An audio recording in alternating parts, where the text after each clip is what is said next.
Welcome back to the Expanded Minds podcast. Today, I have a special guest with me. Her name is Sloane Elizabeth. How are you doing today? Great. How are you doing? Thank you for having me. I'm doing excellent. I wake up sometimes with a smile on my face, so I today's love one of that. those days. Sloane helps women stop dieting and restricting food so they can eliminate the guilt and fear around food and achieve total, permanent, and food freedom. Sloane is also a published author and has been featured on Food Network, The Doctors, Shape, Betches, and Authority magazine. What makes Sloane stand out to me is her positivity and her in depth understanding of intuitive eating and the link between food and spirituality. So, that being said, welcome on. Yay. Thank you. So excited to chat.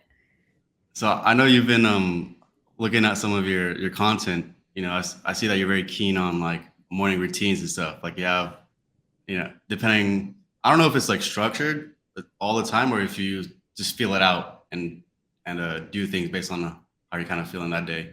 But what was your morning routine like today? So, okay, today was not a standard morning routine because it's Friday and it's Memorial Day weekend at the time of this recording. So, we have three boys staying at our apartment right now, three pretty rowdy boys. So, I actually slept 10 and a half hours last night unintentionally, but I've been trying to wake up without an alarm recently and really prioritize my sleep. So, that happened. But then I made breakfast. I'm drinking my matcha. I had a green smoothie, which is something that I have most mornings. And then either I'll do my full morning routine, which is I have three different journals. I'm a little bit OCD about them. So I journal in all three of them.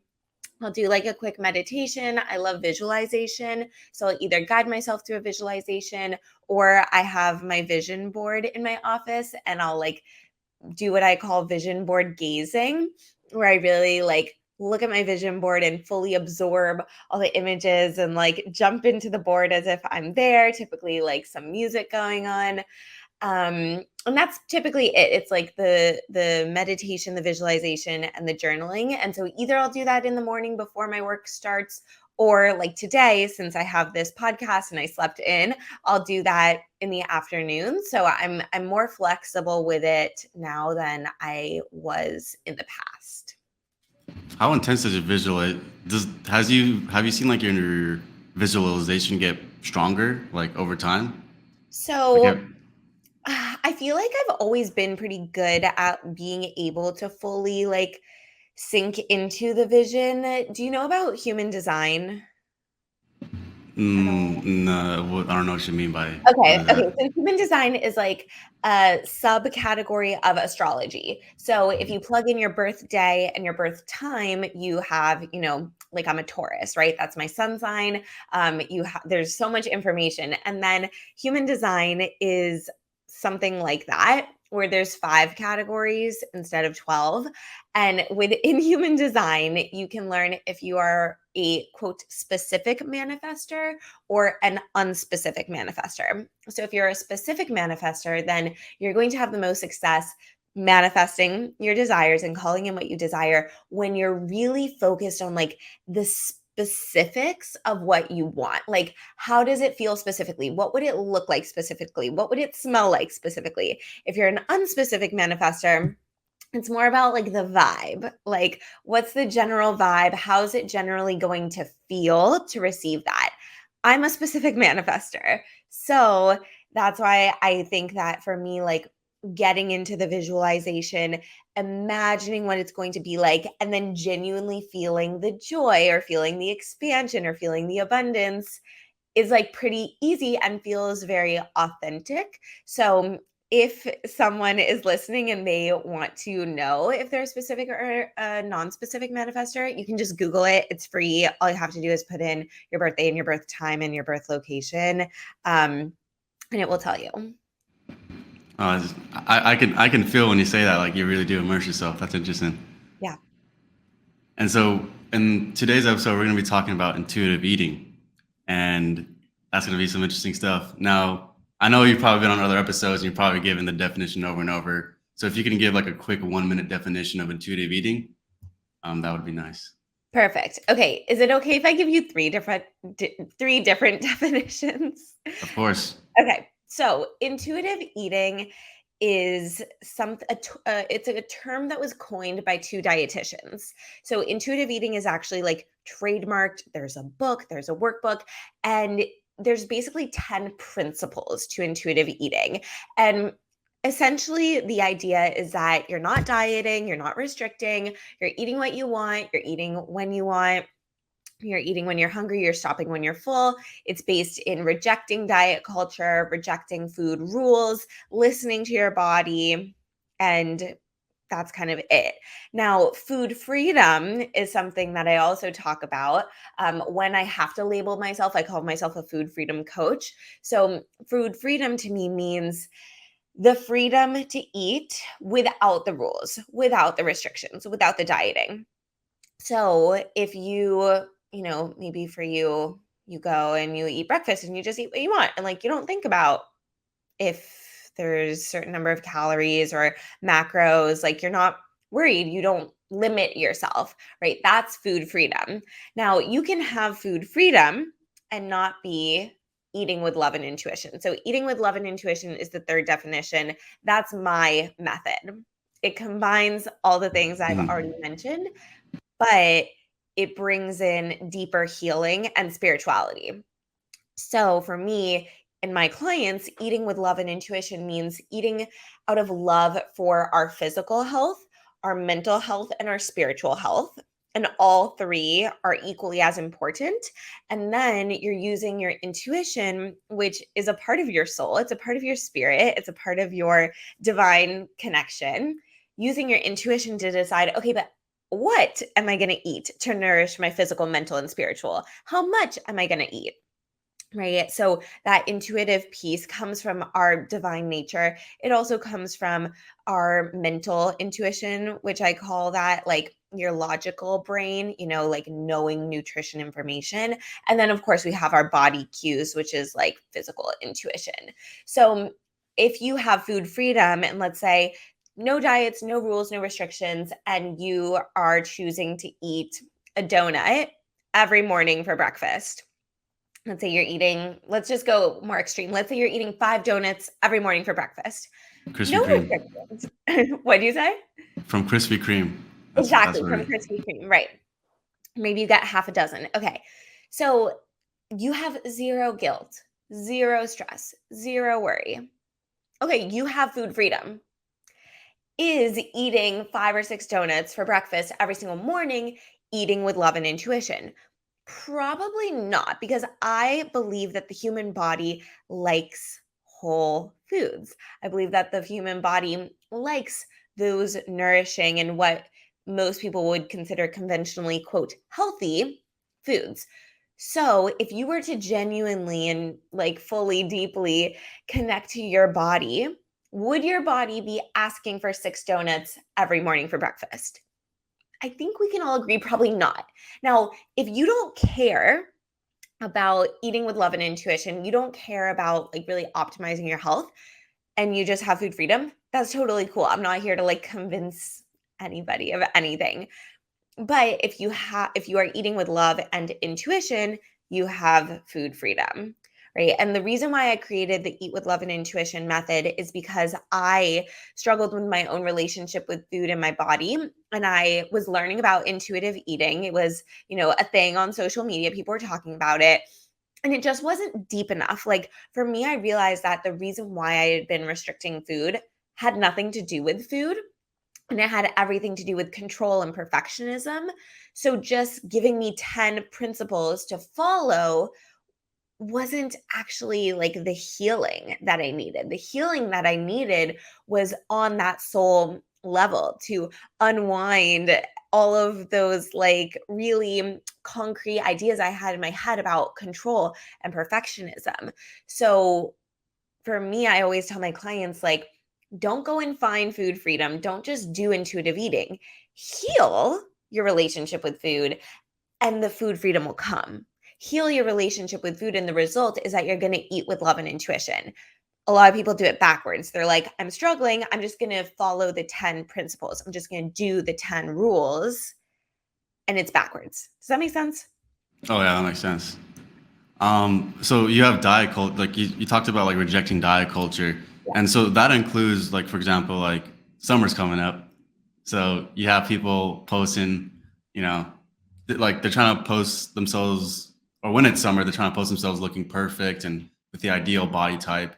And then with that entails like obviously a strict diet and things like that. Like what else does diet culture include?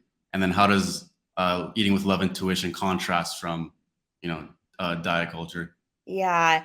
Diet culture is so sneaky because it includes so much, and like we don't even realize it. I was talking to a client yesterday on like my group coaching program on our call, and she was saying, Sloane, I've been seeing all these people talk about how eating a savory breakfast is better than eating a sweet breakfast. Like instead of having a fruit type breakfast like a smoothie bowl, people are saying, no, like you really should eat savory, like eggs. What's the deal? And it's really a conversation about blood sugar. So I walked her through it, and I was thinking, like, years ago, I heard all these people talking about how you should eat fruit first thing in the morning without anything else, and that you should only eat fruit in the morning, that eating fruit in the afternoon was bad. So diet culture is everywhere, and it's all the things. You can never win, right? Is it fruit first, or is it savory breakfast? Is it keto with fats, or is it paleo with protein, or is it vegan with carbs? Is it intermittent fasting with 2 meals, or is it 6 small meals a day? You cannot win. So for me, diet culture is anything with rules, pretty much. Anything that's like, oh, you should do something. Anything that takes you away from your trust in your body and like your body's natural, intuitive knowing. And I understand why people go for diet culture. It seems like an easy fix. It's like, we don't want to rely on ourselves. We want someone else to tell us what to do. So if the diet is saying, hey, here you go, do this, follow a meal plan, we're like, yep, sign me up, because we've gotten so disconnected from our bodies. And I think a lot of people think it would just be easier, right? Oh, I don't even have to think about it. The meals are just delivered to me, or the meal plan is just emailed to me. But then you continue years, decades of diverging from your body. And then I even have clients that come to me who are in their 50s, and they've been struggling with different diets for like 30, 40 years. But it's all reversible. That's the good thing. Everybody can heal no matter how many diets you've tried, no matter how old you are. I really truly believe that. And eating with love and intuition, I mean, it's the healing. Like it is the antidote to diet culture. And it's on a soul level, right? So I talk a lot about how it has nothing to do with food. Like binge eating has nothing to do with food. Restricting has nothing to do with food. Emotional eating has nothing to do with food, like at all. And that typically like makes people stop in their tracks. They're like, what are you talking about? Of course it has something to do with food. The food is the surface level thing that is being kind of like manipulated and used to express our deeper subconscious limiting beliefs around control, perfectionism, fear, trust, safety, self-worth, self-love, self-sabotage. Those are the 8 that I see the most in my clients. And that's where the healing really is. Hmm. And then, but going back to the diet culture stuff, that's why you're against like the what do you call it? The what I eat in a day videos, right? I really hate those. And they're so easy to make. And sometimes I'm like, I should just start making them because I would go viral. But and the sad thing is like, I have tons of friends who are like really good friends who I know are not immersed in diet culture, and like they've healed their relationships with food, and they post what I eat in a day videos. And I know that they do it for like inspiration. And I think there's so many other ways to inspire people than by showing them what you eat in a day, because like it's just a natural breeding ground for comparison, and I just don't see the point at all. I don't think it's helpful. Yeah. And then you talked about like healing yourself and doing that deep inner work. Like how do you get someone to get more sensitive and slow themselves down? Because when you have cravings and stuff, like it's easy just to act on it like that and just be like, okay, I feel like I'm getting a donut right now. Let me just go get it real quick. So how do you Yeah. like slow yourself down to really see what your body is really telling you? I love that question. Everybody is different, and I really try to approach those types of conversations with each of my clients like in a different way, right? So for like one of the easiest things to try in the beginning is just to catch yourself. But like how are you going to catch yourself? That's kind of up to you, right? So whether it's like taking a deep breath, if you can create a morning routine in the morning, like I believe that if you meditate or journal in the morning, you're setting yourself up for like a more grounded day in general. And it will probably be easier to like catch yourself come 3 p.m., right? And you have like that crash and you want the donut. Um, and it's really gentle curiosity because so many women, especially who are struggling with their relationship with food, are beating themselves up 24/7. And so a lot of times my clients will come into the program and they'll start beating themselves up that they're not eating with love and intuition yet. But instead of being like, I just like went for that craving, right? Or, oh, like I didn't slow down. Okay, what if we could be curious? Like, I wonder why that craving came up. Or, I wonder where that urge came from. Or, I wonder like how my brain interacts with these emotions and these stimuli around me. And when you can make it neutral, like not, oh, that was bad or that was good, but like, I wonder. Taking it from a neutral approach kind of like cuts through that first layer that can be where like the guilt and the anxiety and the self-judgment resides. And if you have the self-judgment on top of that like root that we're trying to get to, then you've added another layer that we need to cut through. So neutrality is really important. And also like the core reason why we even want to eat with love and intuition comes down to self-love. Like, I want to eat to fuel my physical health and my mental health and my soul health because I love myself so much and I know that I deserve it. So, when it's like, oh, you should pause before you eat, or you should tap into your body just because you should, that lacks like a big enough why. But when it's okay, I love myself so much and I deserve to feel freaking amazing, and that why feels strong enough, that will also help to ground you into the behaviors of taking a pause or taking a deep breath or taking a moment to tap into your body. And the last thing I'll say on this is that when you've practiced this and you've done the healing work, taking that pause becomes very, very easy and very, very quick. I hear from women sometimes they're like, sounds like a lot of work. And that sounds like more brain energy dedicated to food if I have to like really think about it. And yes, you're putting in a little bit more at the beginning, but like, for example, my program is 12 weeks. So if you can heal in 12 weeks and have years and decades of food freedom ahead of you, I think it's worth it. And for me at this point, like it takes me 2 seconds to like do that tune in and check in. So Mhm. it gets a lot easier and more natural, and it doesn't really take any energy or brain space at all. So like when you've done a lot of healing work on yourself, like what does your body like start to crave? Like genuinely start to like crave, and what kind of foods or drinks do you like Yeah. get or drink or eat? So the cravings actually don't exist anymore because, Oh, it's yeah, interesting. I know. So I believe that cravings really come from two places. One, cravings will arise when our blood sugar is unbalanced. So if you ate, let's say, some cereal for breakfast with like plain cereal, and let's say it was, I don't know, what's a cereal like with no fiber or protein or fat? Maybe like Fruit Loops. I don't know.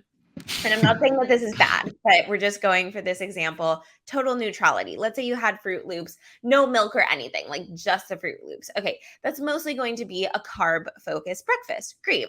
So when you have a carb focused meal with very minimal fiber, protein, and fat, your blood sugar is going to spike. When your blood sugar spikes, insulin also spikes. The insulin gets pumped out maybe a little bit too much because the body's like, whoa, that's a lot. Just like mobilize all the forces. So insulin brings the blood sugar down because a lot of insulin was mobilized. Your blood sugar goes down too much. So when your blood sugar is down, you might feel like kind of shaky. You might feel like you can't really focus and you're going to be really hungry. And not just hungry, your body's like, whoa, our blood sugar is really down. We need fast energy. What's the fastest energy? More sugar. So this is like the blood sugar roller coaster that people go on. And so this is why people say like, oh, eating carbs makes you crave carbs more. That's not necessarily true. It is true if you're not taking care of your blood sugar. Like if it's plain, what we call quote naked carbs, like no protein, fat, or fiber, then yes, the cravings might persist. But if you're eating a good amount of carbs with protein and fiber and fat, you're going to be good. So that cravings can come up that way.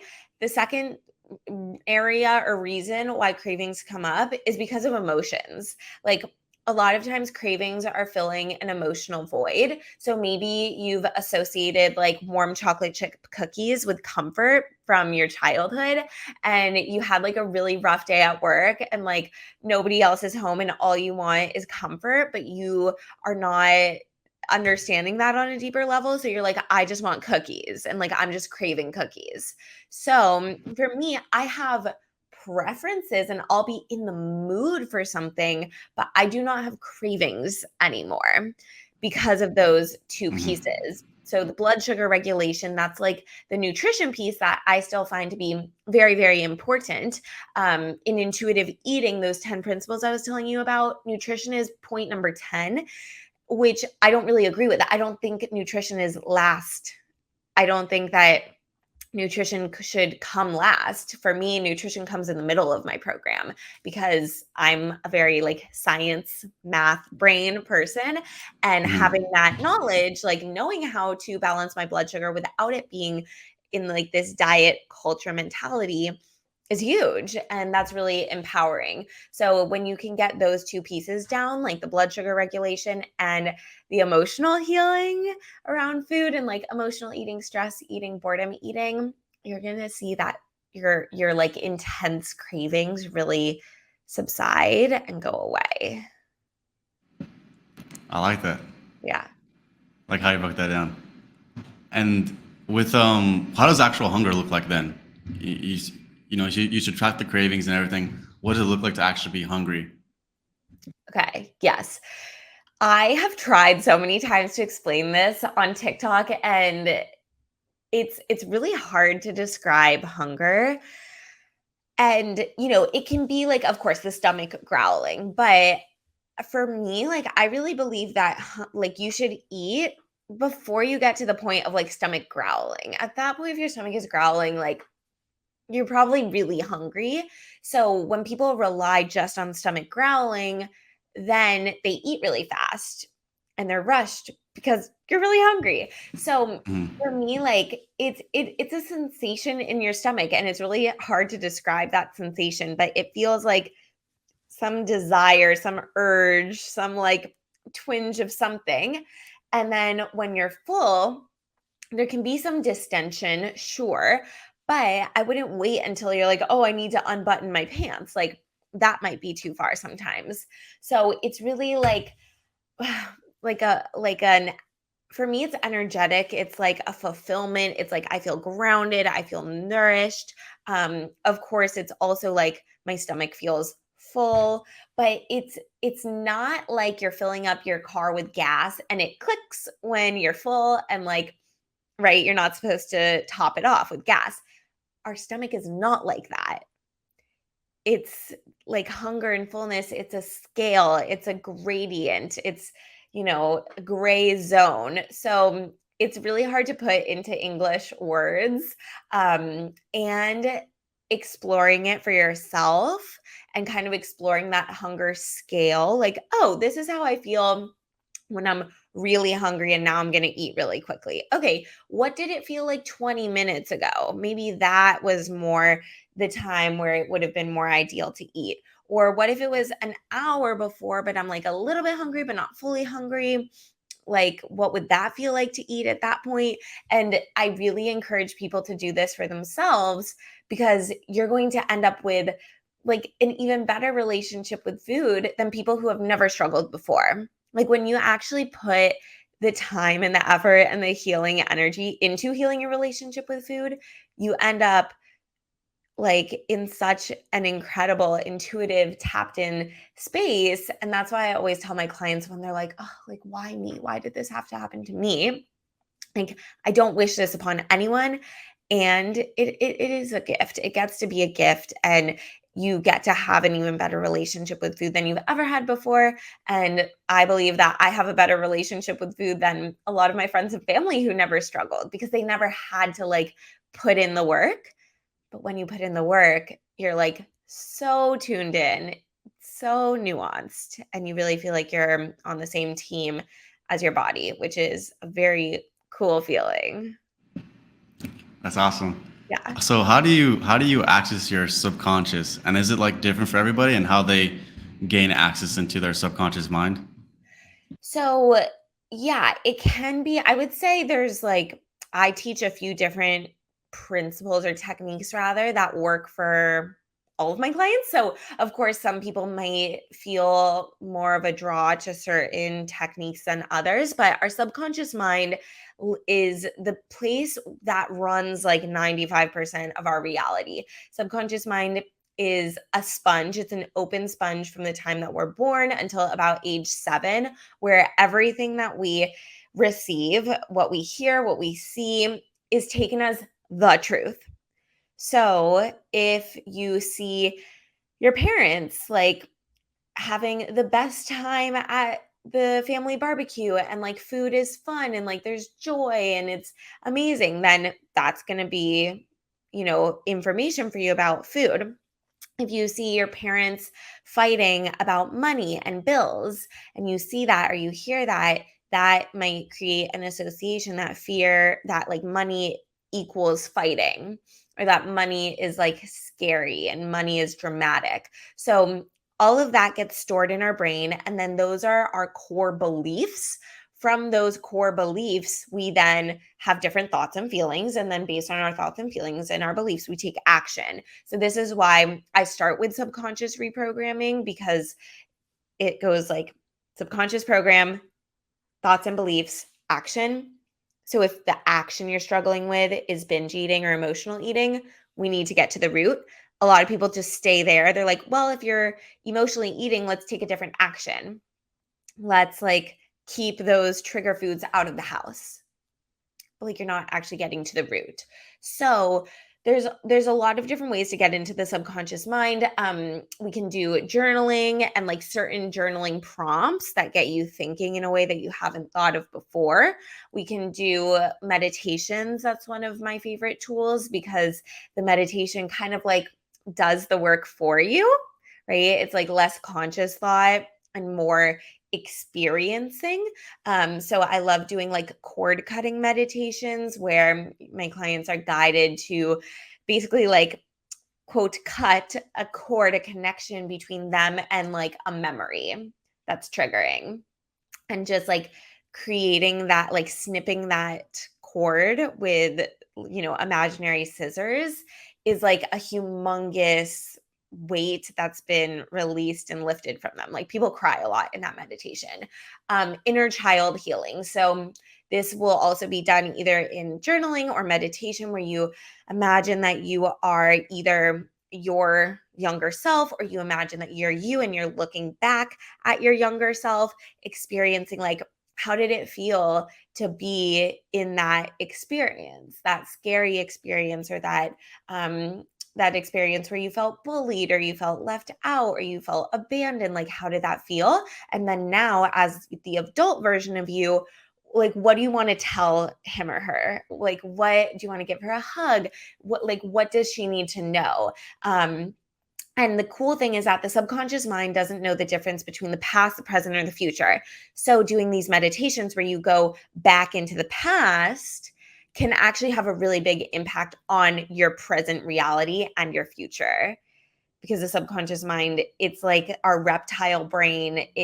It's like complex, but it's also simple. So yeah, timeline doesn't really exist. So that's why we can now, as humans who are conscious and aware, we can do this subconscious reprogramming as adults who are, more self-aware than we were when we were 7 years old.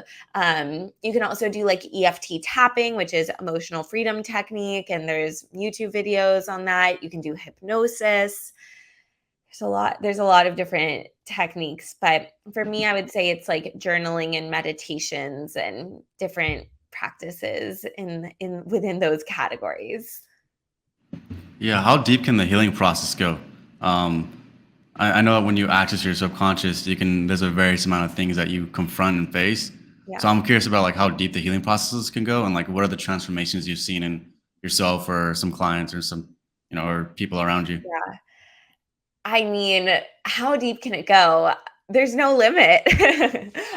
There's no limit. And especially for me, like I talk very heavily on my social medias about how the struggle with food has nothing to do with food. So it goes way back. We talk about like so much in childhood, but even out of childhood, some people are like, I had a great childhood. How is this subconscious mind like, related if I started dieting when I was like 30?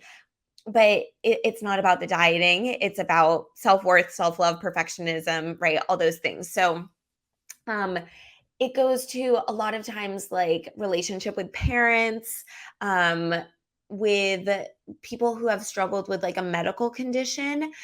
Sometimes that manifests in disordered eating because their body felt like an unsafe place to be in because of, a medical condition that had nothing to do with food, or maybe a surgery that they were just like really scared about. And, they were young, so they didn't really know what was going on. And that creates, yeah, this fear of not being safe. Fear of abandonment is a really, really big one, whether it's like, a parent, walked out, or there was divorce, or abuse, unfortunately, comes up a lot, whether it's abuse or emotional abuse, bullying. A lot of times there's like ancestral trauma with diet culture. So, like, mom dieted and grandma or aunt dieted. So, just like being in that household, watching that, seeing that, subconscious mind is going to soak that up. Um, it goes so deep. It goes as deep as we need it to go. And then the cool thing is like, okay, if you're healing inner child wounds about a fear of abandonment and a fear of not being lovable, and we're able to heal that, and then you're no longer binge eating. You're no longer trying to diet and be as skinny as possible because you now know that you are lovable exactly as you are. That self-love is obviously going to impact every other area of your life, right? It will impact your dating life or your relationship with your partner. I've had tons of women change jobs while working with me because they finally realized that they're so much smarter than they gave themselves credit for, and they deserve to live fully and like not just stay in this box that they put themselves in. I've had people ask for raises. I've had a lot of women come to me before they get married, and then they end up having like the best time at their wedding, eating all the food and like feeling genuinely amazing instead of worrying about eating the late night snacks at their own wedding. And like, if you can have a better experience at your wedding, that's going to change your entire life and like the memories that you have forever. So it's so much more than food, and that is the coolest thing to me. And of course, I love all the food wins also, like being able to keep your favorite ice cream in the house without binging, being able to, eat a salad without it feeling like a restriction, being able to go to drinks with your friends and like tap into what you want to order, even while there's other people around ordering different things. going to the beach and wearing a bathing suit for the first time in 10 years. Like that stuff is so epic. And then everything else is like, duh, of course this is going to benefit your career and your friendships and your kids. Oh my God, I love that too. Like sometimes moms will come to me who have maybe like toddlers and they're like, I'm concerned. My toddler's already making comments about food and body. Like, I need to fix this before they grow up and struggle with this too. So, seeing kids eating more intuitively and just like loving themselves and their bodies more because their mom was in my program is like, it's just the best thing ever. That's awesome. Yeah. Have you thought about the difference? Have you thought about the differences between men and women when it comes to love and into eating with love and intuition? Because obviously you Yeah. guys have your cycle, and then us, we kind of eat to kind of sustain our testosterone and things like that. Right. So like, have you thought what's the differences between men and women when it comes to love and intuition, if there's any? Yeah. So I would say the general structure of like eating with love and intuition gets to be the same, but just how for me eating with love and intuition when I'm on my period versus when I'm ovulating, like my energy is different. And so that's completely customized to me.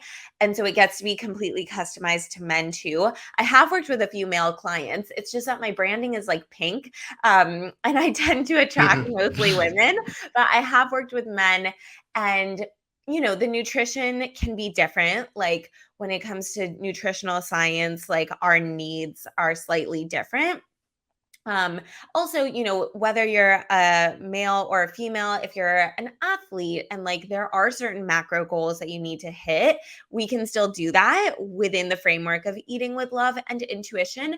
I also think like in terms of body image, right? Like men struggle with body dysmorphia and eating disorders just as much as women. I forget what the actual percentage is, but it is a thing. And for women, a lot of times it's I need to be smaller. And for men, a lot of times it's I need to be bigger. I need to bulk. I need to be stronger, right? Or like I wish I was taller. So there's a different set of societal pressures and norms that are forced upon men as opposed to women. So I would say, of course, those are different, but like the actual healing framework and tools can be the same.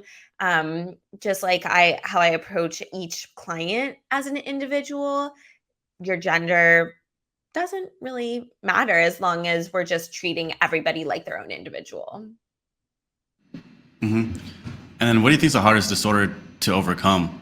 Like the hardest eating disorder? I think that okay, so if someone is struggling with anorexia and they are really severely under eating, then they're probably not the right client for me because those are typically the cases that need like in-person care and just like more life-saving support. And so I've had tons of clients come to me maybe years after they've been in like an inpatient or an outpatient facility because in those circumstances, like we want to make sure that you're not going to go into organ failure. So there will be meal plans and there will be like rules to make sure that you are gaining weight so that you can survive. So that's not really my realm. And I know that that is so challenging and I am so proud of everybody who goes through that and sticks with it because I mean it's mental health, right? Like it's not so much like a conscious choice, right? This is very subconsciously driven. So being faced with like a meal plan that scares you so much because of how much food it is when your brain is screaming at you to restrict is so much like I never went through that, so I can't exactly speak to it. But it's really hard. So I mean, it of course it depends on the person. I don't know if I can even say that's quote the hardest. They're all challenging in their own ways. And I really genuinely believe that all of it is healable and worth going through the healing process to get to the other side. Definitely.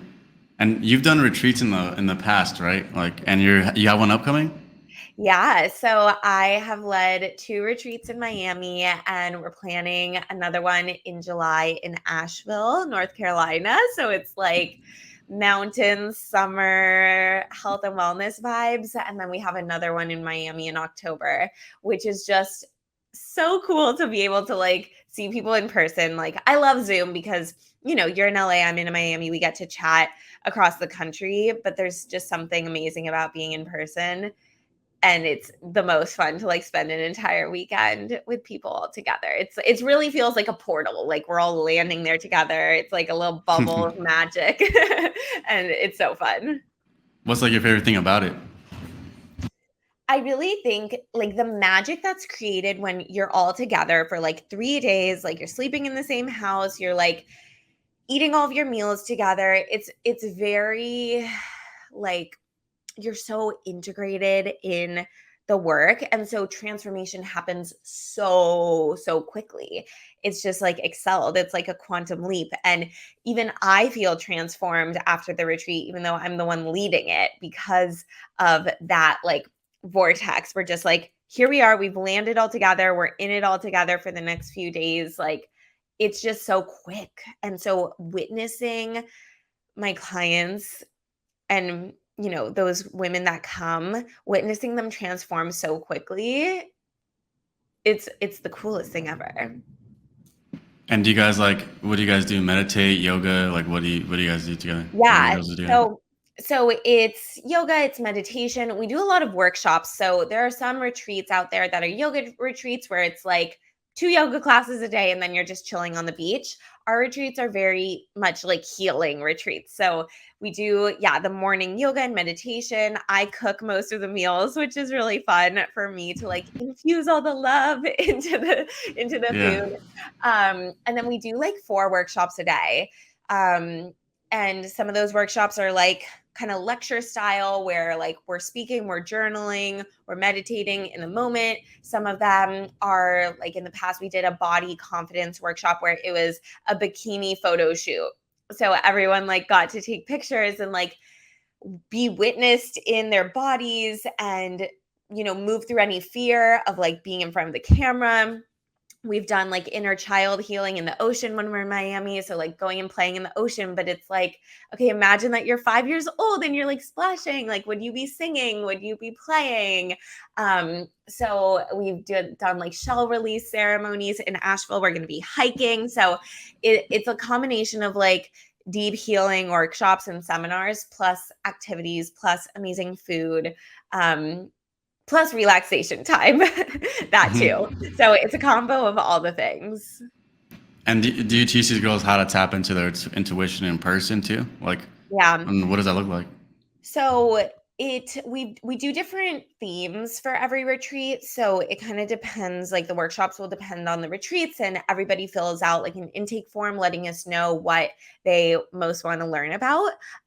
So when it comes to intuition, I mean, whether we're in person or on Zoom, like I can teach you how to tap into your intuition. It's a conversation first about like what intuition is, what like how it works, the universe, divine, God, source, whatever it is. We talk about like law of attraction, energy, vibrations, giving you all the information about how it works, because oftentimes like when you just open yourself up to the information, things start coming in. Like your intuition is always there. Everybody has one.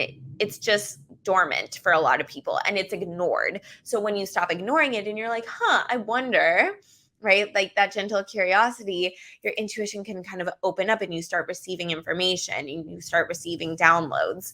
So it can happen very quickly, and it's for sure a practice also. Like I would say I'm a very intuitive person and I'm practicing that relationship every single day. Hmm. How does that practice deepen? Like you talked about how things come to you quickly. I mean, I've also seen like you've manifested apartments, things like Yeah. that. So like how is it deepened and how have you kind of used it to manifest things like that? It's deepened by trust, because your intuition, it's not something tangible. So trusting that it exists, trusting that you can receive divine information, trusting that you can receive, like manifest apartments, that takes some courage to trust that that's a thing, that that's legit.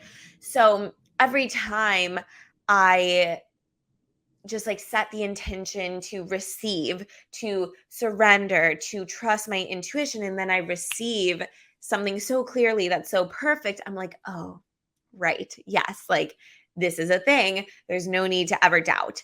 And then 2 weeks later, I start doubting, right? And I start getting back into like hustle and grinding. And then I'm like, oh, wait a second. I have my intuition. That's a superpower. Like, let's lean back, let's surrender, let's co-create with intuition. So that's how it's a constant practice. It's like trusting, receiving, and being like, okay, right, yes. And then trusting again, and then receiving again. And like every time it just builds and builds and builds.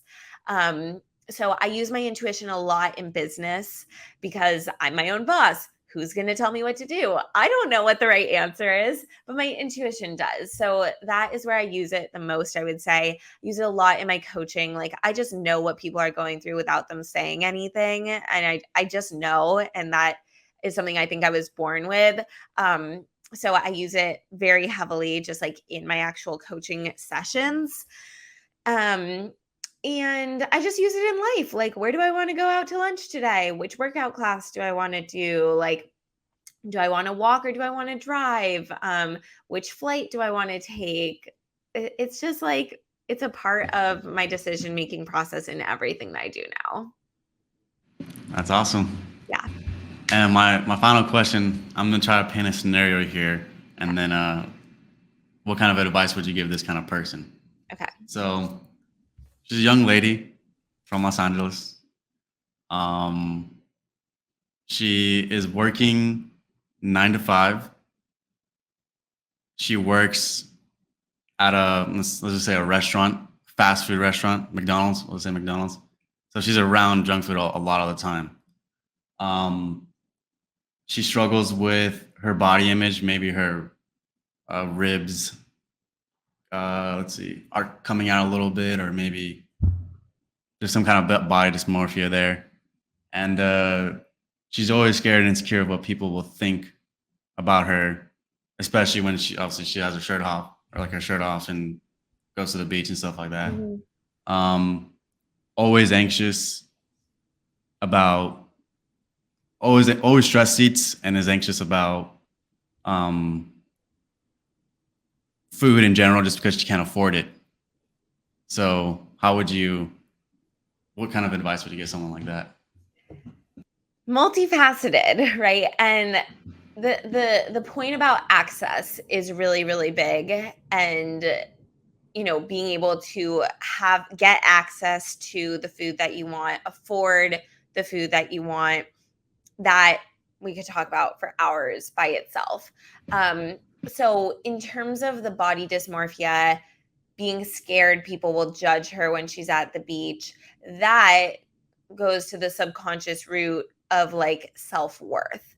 Because if we're scared of judging, okay, what are you scared of people are going to judge you about? My body. What are you scared they're going to judge? Well, I look bad. Okay, what if they think that you look bad? Well, if they think I look bad, they're not going to like me anymore. Okay, so it's like lovability, self-worth. You feel like you're not worthy of love unless you look a certain way. So that would be the subconscious root that I would start with her. And again, like there's so many ways to reprogram the subconscious, and we would want to understand like, when did that come up? Like, when did you first feel that way? How was that modeled to you? So that's one big thing. And then in terms of like the stress eating, okay, what's stressing you out? Because it's not about the eating, it's about what's stressing you out. So if work is stressing you out, okay, let's talk about work, and like let's talk about why that's stressful. And does it mean encouraging you and hyping you up to find a new job? Does it mean creating spoken, physical, or energetic boundaries around work so that you feel safer and better in your work environment? that would be something. And then when it comes to affording the food, I would say like pick and choose, right? If it's really important to you to have like fresh vegetables, but you can go for frozen fruit because frozen fruit is cheaper, right? Or you can do some canned vegetables, but like you really want to have some lettuce. So like you're going to go fresh there. I think that there's ways to like get a bang for your buck and kind of stretch what you have with your budget and prioritize the things that you really want, and then find the cheaper items in those other categories and know that it doesn't have to be perfect. I think that's really big here. Like do the best that you can with what you have and trust that that is enough, and trust that you're never stuck. Like it's never permanent. Things will change and you can kind of go from there. Awesome.